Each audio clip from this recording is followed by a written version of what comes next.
Goeiedag, dames en heren. Wij zijn Rob en Wil en op 20 april komen wij naar de Maaspoort in Venlo met onze nieuwe voorstelling, De Da Vinci Ode.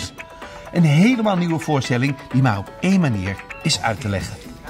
Stel je voor een boek, een echte page-turner. En langzaam maar zeker zie je alle verhaallijnen zich bij elkaar aansluiten. En net als je bedenkt wat het plot zou zijn, blijkt het toch weer allemaal anders. Je zit op het puntje van je stoel. Je kan het eigenlijk niet wegleggen. En dat is precies het gevoel wat je bij onze voorstelling ook gaat krijgen. In onze voorstelling ziet u mysteries, mindfucks.